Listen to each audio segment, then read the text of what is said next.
Eu acho que quando a gente fala do Lira e dessa relação dele com o governo Lula, a gente tem que ter em mente o seguinte: nós estamos falando do sabotador geral da República, né? O papel do Lira é de sabotar a República, de sabotar um governo eleito pelo povo, pela maioria do povo brasileiro. A gente tem que lembrar que o Lira, na campanha eleitoral, esteve na convenção do PL, né, que referendou a candidatura do Bolsonaro. Ele estava lá com uma camiseta escrito Bolsonaro.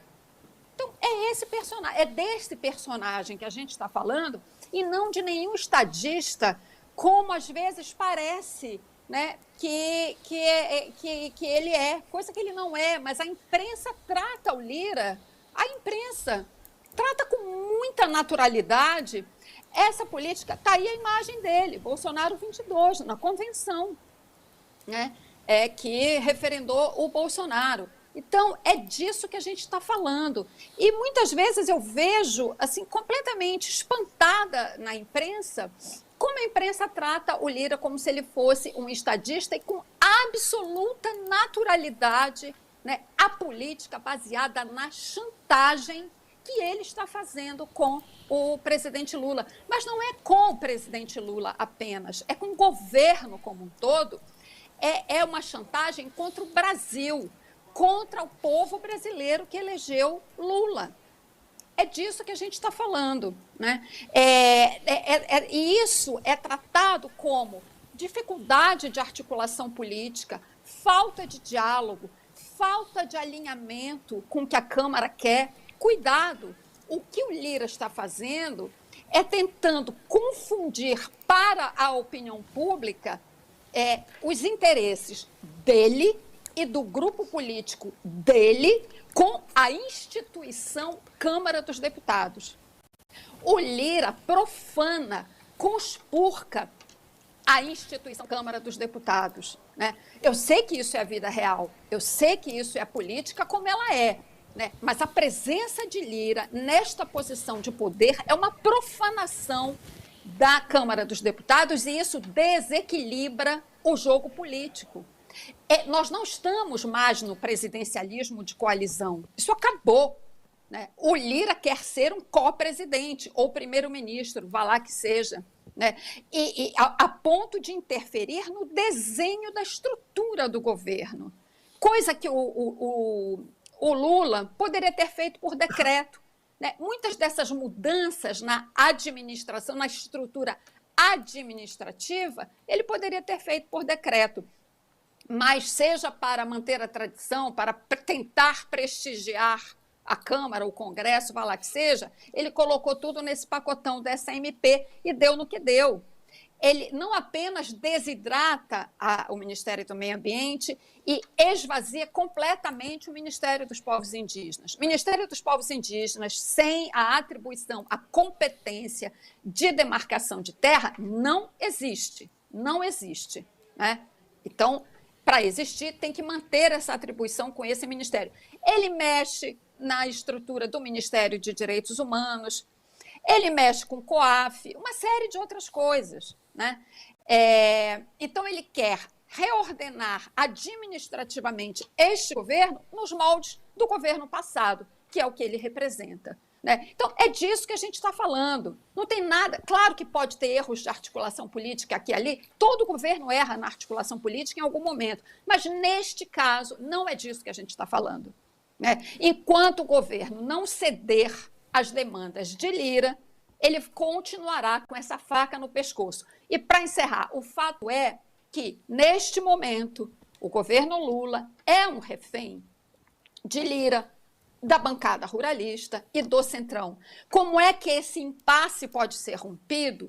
Com a melhora dos indicadores econômicos, com a popularidade do governo Lula, com a aprovação do governo Lula. Só com esta força, Lula terá condições de quebrar esta política feita por Lira na base da chantagem. Prestem atenção, quando a gente fala de Lira, a gente está usando aqui a linguagem do crime. A gente está falando de refém, de chantagem. Então, é disso que a gente está falando. né? Esse é o tamanho do problema que o governo Lula tem e que o Brasil tem neste momento. Eu, inclusive, passei a chamar o Lira de gangster depois de ouvir você, viu, Cris? Porque é isso mesmo, é máfia, Perfeito. não é nada diferente de máfia. Vamos ouvir o que a nossa audiência pensa sobre isso, depois eu quero fazer uma pergunta para o doutor Fernando. Vamos ver os vídeos da audiência.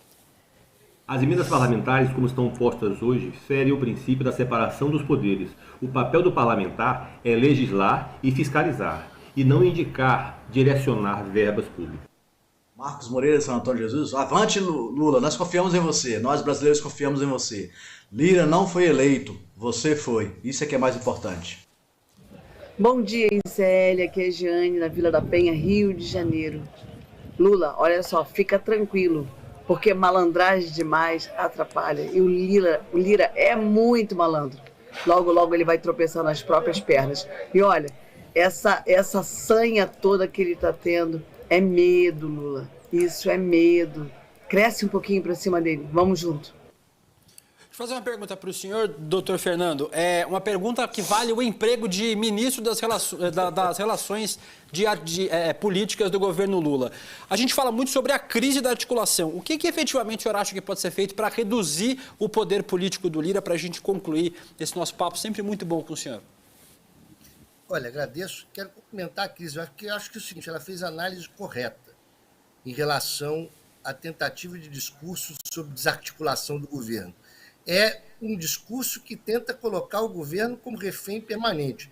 E eu queria fazer uma análise que é o seguinte, vamos lembrar que quando uma das questões fundamentais do golpe contra o Jango foi primeiro colocar o parlamentarismo, impedir que ele fosse presidente da República pleno.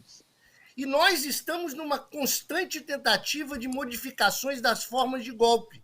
O golpe do dia 8, tentativa de golpe do dia 8, é um golpe boçal, colocado como o regime de 64. Mas nós tivemos o golpe do impeachment, que foi um golpe, não é um discurso, é uma nova forma de golpe parlamentar.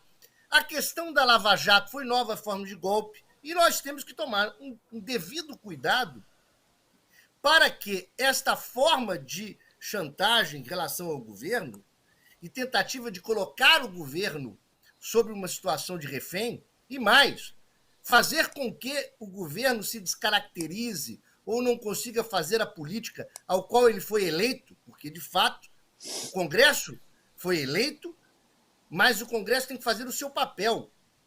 O Lula e o governo Lula e progressista foi a vontade do povo brasileiro. Portanto, nós não podemos permitir com que estas formas de política descaracterize a eleição, o que seria uma nova forma de golpe.